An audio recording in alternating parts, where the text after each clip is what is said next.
அனைவருக்கும் வீடு, ஏழைகளாக இருக்கின்றவர்கள் அனைவருக்குமே அற்புதமான காங்கிரீட் வீடு கட்டப்படும். குறிப்பா அருந்தியர் மக்கள், ஆதிராட மக்கள், மலைவாழ் மக்கள், பட்டியலின மக்கள், அந்த மக்கள் வீடு இல்லாமல் இருந்தால் அற்புதமான பல லட்சம் மதிப்புள்ள காங்கிரீட் வீடு கட்டி கொடுக்கப்படும். அதே போல இந்த பட்டியலின மக்கள் குடும்பத்திலே திருமண வயது அடைந்து திருமணமாகி தனி குடுத்தலம் போனா அவருக்கு அரசாங்கமே இடம் வாங்கி காங்கிரீட் வீடு கட்டித்தரப்படும்.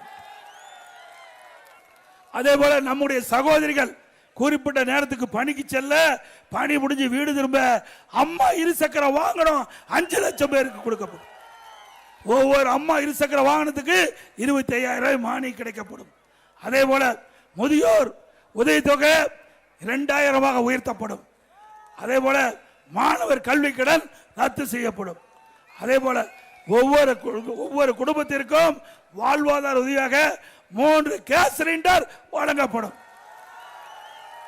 தமிழர்கள் வீர விளையாட்டு ஜல்லிக்கட்டுல வீரர்கள் காலை பிடிக்கும் போது அசமானம் ஏற்பட்டு உயிர் நீத்தா அவருக்கு 10 லட்சம் ரூபாய் குடும்பத்துக்கு கொடுக்கப்படும்.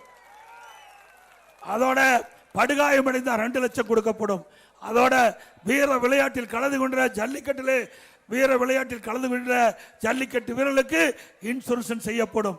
அதே போல ஜல்லிக்கட்டு போட்டியிலே கலந்து கொள்கின்ற காளைகளுக்கு, பதிவு செய்யப்பட்ட காளைகளுக்கு இன்சூரன்ஸ் செய்யப்படும். அதேபோல சிறுபான்மை வகுப்பை சேர்ந்த மகளிர் சுயக்குழு தொடங்குவதற்கு வட்டிலா கடன் மற்றும் மாற்றுத்திறனாளி கூட்டுறவு வங்கி கடன் தள்ளுபடி செய்யப்படும்.